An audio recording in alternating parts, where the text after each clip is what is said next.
You're listening to the Cookbook Love podcast with Maggie Green, episode number 405. Welcome to the Cookbook Love podcast, a podcast that celebrates cookbook readers, buyers, collectors, writers, and clubs.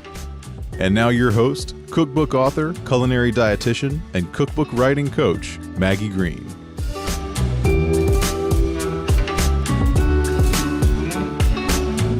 Hi, everybody. Welcome back to another episode of the Cookbook Love podcast. How's everybody doing today? Hope you are all doing well. I'm having a quiet morning here.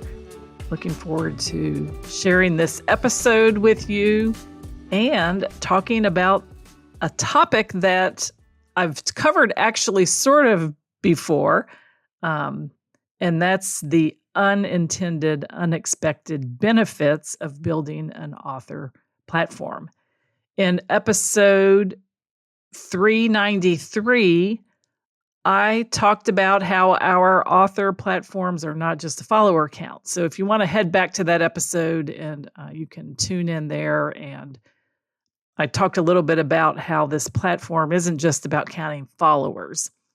And then in episode 395, I listed 25 unexpected benefits of writing a cookbook.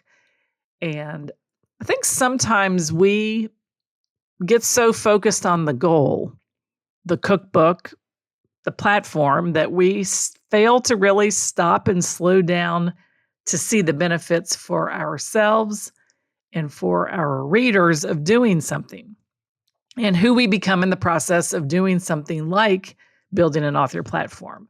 So just as a little bit of a update, the platform, and when we hear the word platform, we usually always think about publishers and agents. We think about follower counts, we think about social media growth, we think about email lists, we think about visibility, and we just feel so like there's so much I have to do to please this publisher so they offer me a book deal. And today, while that is true, publishers do love platforms. I think we often, if we want to get a book deal, have been thinking about this and asking the wrong question. Because the real issue isn't whether or not your platform is big enough. The real issue is whether or not your platform has just been reduced to a measurement for a publisher. Or are we actually looking at a platform as a way to grow relationships with readers over time? That's what a platform is. It is evidence of relationships with readers. And if I think about my own experience of becoming a cookbook author for the first time, when I got my first book deal, this was actually before social media really became what it was today. So if platforms were really all about social media, how is it possible that people wrote books even before social media existed? Before there were reels, content strategies, and pressure to feel like you have to perform to become a personal brand online. Yet we all still had author platforms. And the thing was, as I was teaching cooking classes, I was writing for a local newspaper, I was sharing my ideas, I was building relationships, I was showing up, I was being consistent, I was writing, I was listening to what my readers said, and in my work and in my conversations, I reflected that. I just didn't really have the way to actually think about it as a platform. But looking back, I wanted to let you know that I realized something, that I wasn't doing this platform at the time for a publisher. It was just something that I was doing in my life to help people. So we need the biggest shift is that social media is now very visible. Video and photography are ways that people are becoming visible online. And a lot of times when people are consuming content online, it's often video based or audio based, like you might be listening to this podcast while you're walking or driving or cooking. But we listen to people talk. We watch people do things on video. But a platform for you as a writer and an author can take other forms. And there are 6 benefits to doing this that people aren't really talking about. So I want to shift the focus from what you need to do to the benefits to you as an author, and see if this helps to generate some ideas and some desire to actually go out and do these things that I'm going to talk about so that you get these benefits in your life.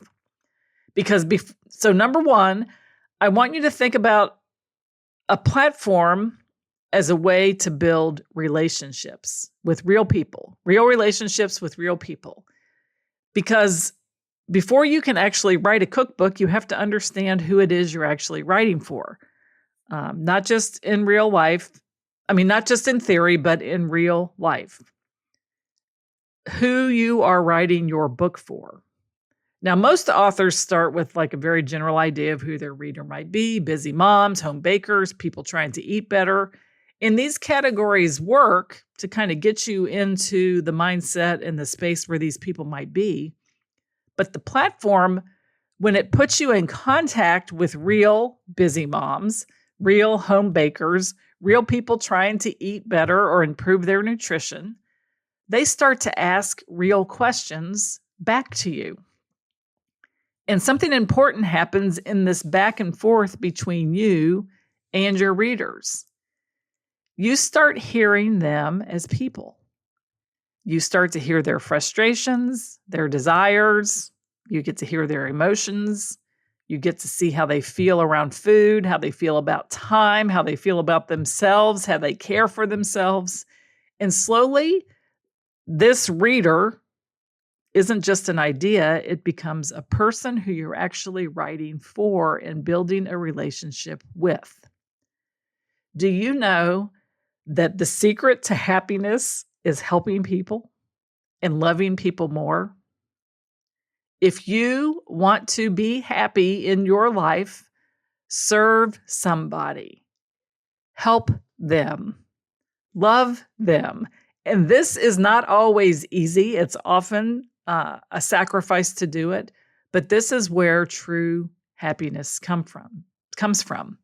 And this shift alone of knowing that you are in relationship with real people and real readers is a huge benefit of platform building.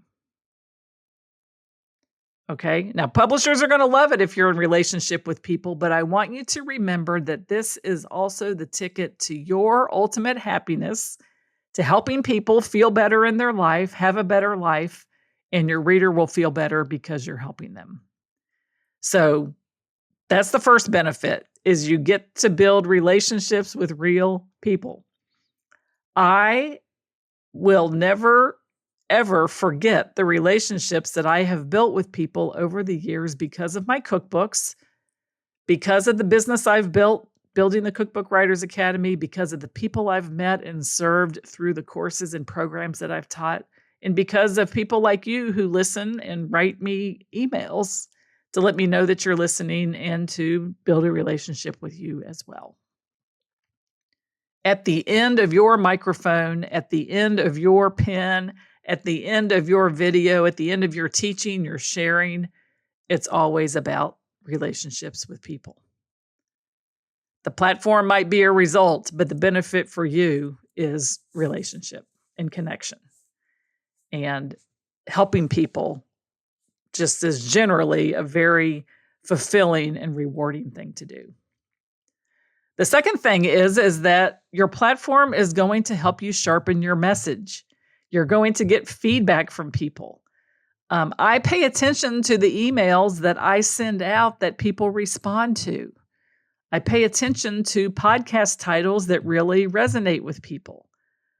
Through getting your message out there and through the feedback you get, you can give people what they really want instead of just what you think they might need.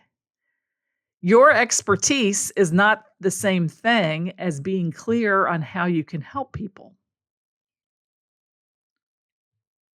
You have expertise and you know your subject deeply, but what really helps is when you can translate it to make a difference in someone else's world. The platform becomes a testing ground for your thinking. If you're thinking about something related to what you teach, related to what you know, related to food, nutrition, or cooking, and you think, well, I'm going to give this a try with my readers and see what they think, they're going to let you know what they think based on their engagement with whatever it is you put out there. You might share something and either it's going to land or it doesn't land. You explain something and it either helps them be more clear about the topic or more confused. Your audience helps you shape your communication. They show you what resonates. They show you what needs refinement. They show you what's too complicated, what's too vague, what's too abstract. And over time, your message gets sharper and simpler and more usable because you're listening to their response to whatever it is you are doing. So some of you say, I just get crickets. I don't hear anything back. And I want you to think about what kind of consumer you are of other people's content. And do you respond to them if they have something that they've served something that you like, or if maybe there's a question you have, do you write back? Because you can be the first place to make that difference by you responding to people you engage with and encouraging response from the people that you are serving. It's a two-way street. If you're a lurker and you give crickets to people when you're engaging with their content, that's probably what you're going to get back. But through becoming someone who responds and engages with the people you follow, you can become someone who people also respond and engage to. And you can let people that you follow, let them know if they've helped you. Let them know what you might like to hear next. Let them know if something is confusing. Let them know if something really landed and is clear. And then you can maybe get that kind of response from other people. This is called fine-tuning your message. And this comes through real feedback from real people that are your readers. The third thing that happens from a platform is you become more confident. You're not just assuming that you have confidence, you are building it because you're seeing evidence of people caring about what you write. Okay? The platform is going to give you evidence in real time when they respond, when someone signs up for a workshop, when someone leaves their email address, when a reader writes back and says, this really helped me, or a listener says, this really helped me, or a subscriber stays connected for many years on your email list. And they open your emails and they read them and they click things. You can tell. None of these little moments like this feel like big dramatic things, but they accumulate into something very powerful. And that is lived experience and the confidence that you will gain through showing up and being consistent and letting this accumulation help you slowly build work that matters and start seeing that it does matter. That's where real confidence comes from. We're not wondering anymore. We're not assuming anymore. We actually see evidence of people responding with whatever it is we do. When we're doing this organically, it can sometimes feel slow. But remember, anytime you're in front of an audience of people, whether you're teaching a class, speaking to a large group, writing something to your email list, showing up on a podcast, you always want to be thinking about how you can help the readers that are listening and the people that you're connected to, how you can help them. And maybe give them a free offer a PDF download, create something that every time you speak, you can offer to them in exchange for their email address and start building up this relationship with them. And then over time, your relationship with them helps build your confidence because you're going to see evidence of their engagement. Number 4 is a platform creates opportunities for you that you don't have to chase. Most people assume the platform maybe exists just to get the book deal. But did you know that one of the benefits of having a platform could be the recognition of your name, the knowing of how you help people and opportunities that come to you before you even ask. You might get speaking invitations, teaching opportunities, media features, offers for collaboration, professional relationships that you did not have to engineer and that you did not have to seek out. This is exactly what happened to me with my first book offer.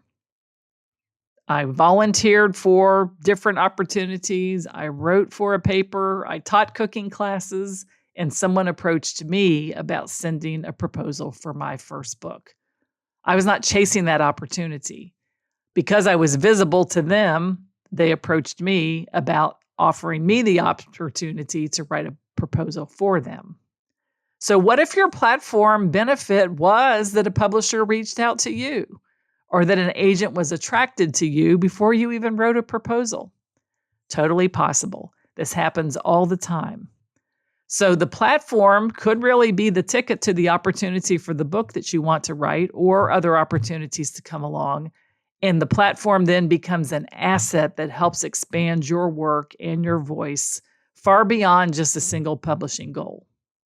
You're building a platform and you're building relationships with people that can open doors to opportunities, including a book.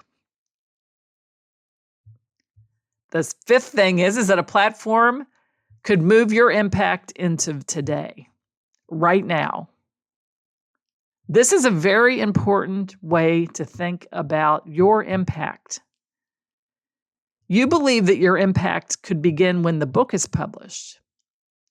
But for your reader, they're not living a publishing timeline. They are living their life right now. They need help right now. They need clarity right now. They want to have more fun, more meaning, more purposeful meals for their family right now. They need encouragement now. They need solutions now. And your platform will allow you to help them now. Before the proposal, before the manuscript, before the book deal. And when you do that consistently, the book is no longer the beginning of the relationship. It's a continuation of a relationship that already exists.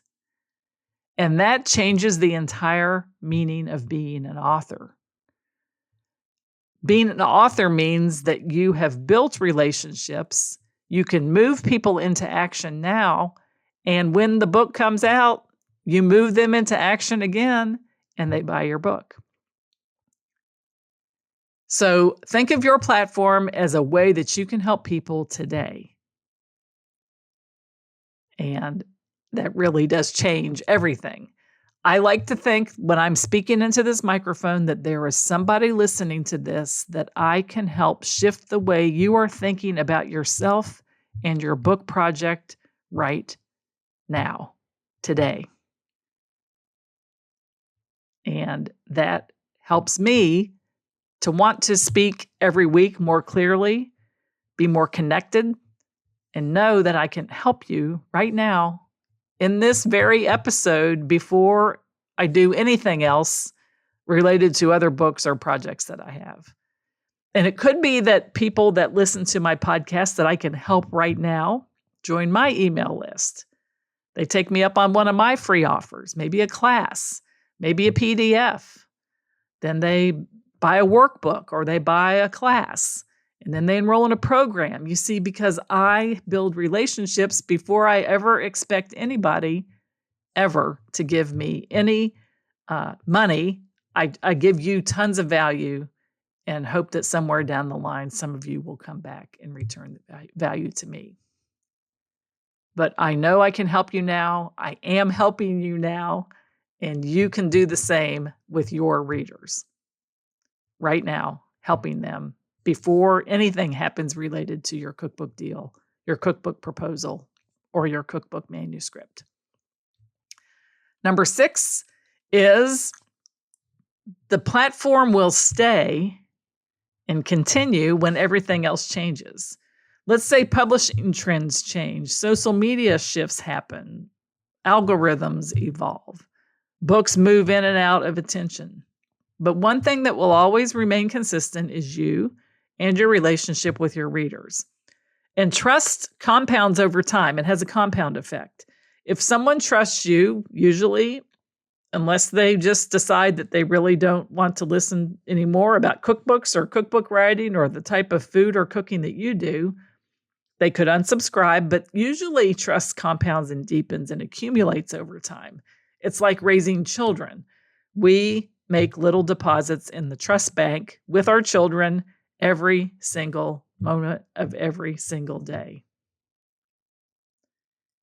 And that's why trust lasts when everything else changes, because it's not dependent on a channel, it's dependent on the relationship.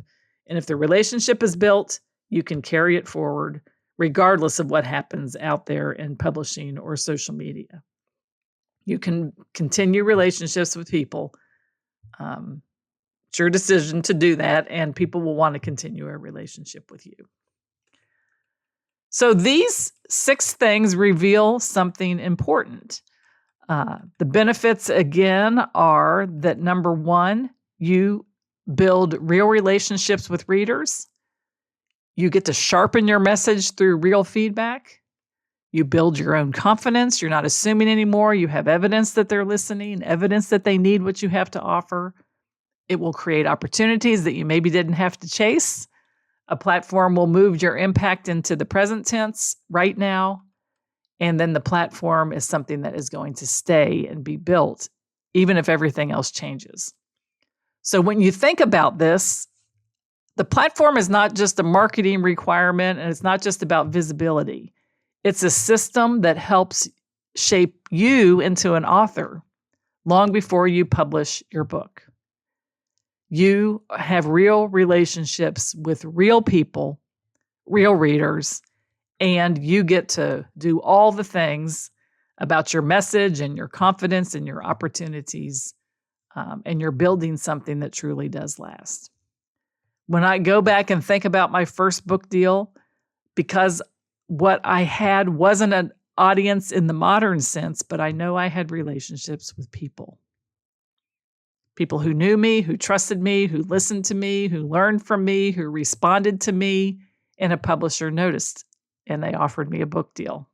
And that's what the platform actually is.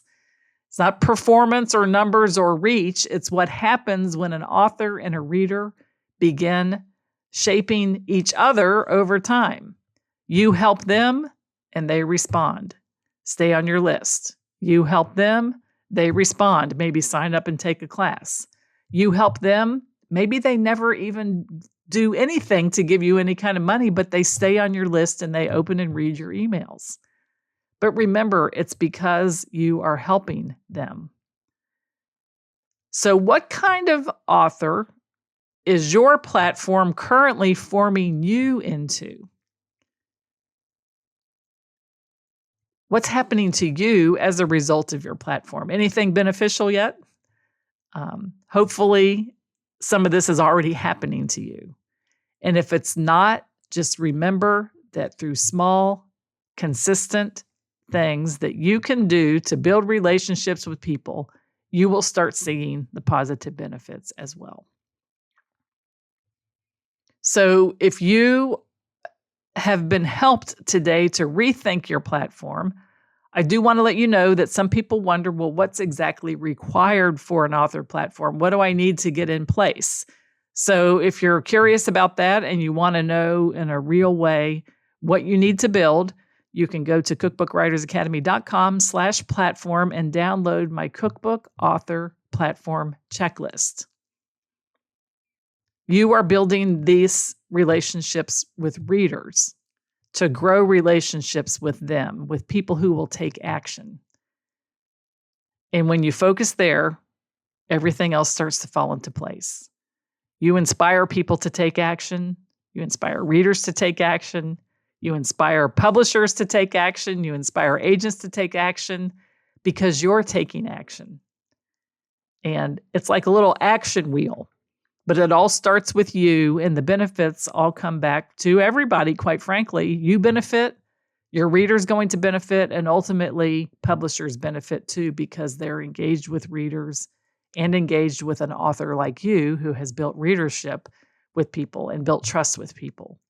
It really is a three-way street between readers, authors, and publishers. But remember, you're not building this platform just for checking something off the list that you have to do to get your proposal out there. You're doing it to help people. And one of the people that gets help by building a platform is yourself. So that is it for today's episode of the Cookbook Love Podcast. This is your host, Maggie Green. And until next time, I hope you have a great day and keep loving your cookbooks. Thanks for listening to the Cookbook Love Podcast. You can find out more information at www.cookbooklove.co.